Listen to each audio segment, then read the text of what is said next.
वो छोड़कर गए हमें, वो छोड़कर गए हमें, न जाने क्या उनकी मजबूरी थी। खुदा ने कहा इसमें उनका कोई कसूर नहीं, खुदा ने कहा इसमें उनका कोई कसूर नहीं। ये कहानी तो मैंने लिखी ही अधूरी थी, लिखी ही अधूरी थी।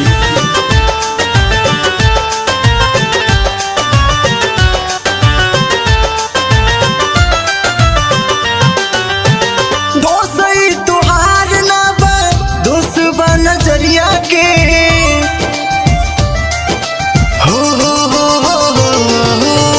दोस्त तुहार ना बा, दोस्त बा नजरिया के। काहे नहीं खूब बात बुझो अपना सवरिया के। हंस के सबका दिल में अगिया लगावेलू। तुहार दिल हो कि चार जो कतही लगा लेलू। तुहार दिल हो कि चार जो कतही लगा लेलू।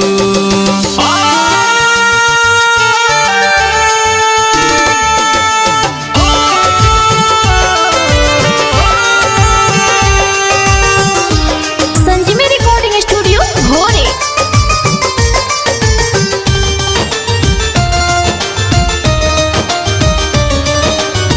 भइल रहे प्यार यार रहनी खुशहाल में। हमारा के दिले रहलू तू तो चुमा गाल में। हाँ भइल रहे प्यार यार रहनी खुशहाल में। हमारा के दिले रहलू गोरी चुमा गाल में। झूठे कइलू आदा हमसे, झूठे कइलू किरिया। दिलावा में मार दिहलू नफरत के छुड़िया।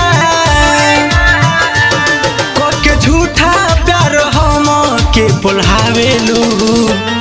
तुहार दिल हो कि चार जोर कतही लगा लेलू। तुहार दिल हो कि चार जोर कतही लगा लेलू। ना वो सपना देखो जो टूट जाए, ना वो हाथ थामो जो छूट जाए। मत आने दो किसी को करीब इतना, मत आने दो किसी को करीब इतना कि उससे दूर जाने से इंसान खुद से रूठ जाए, खुद से रूठ जाए। राइटर मिंटू तो से कहता रे आज हो रहले दीवाना तो पे सुनर सिराज हो।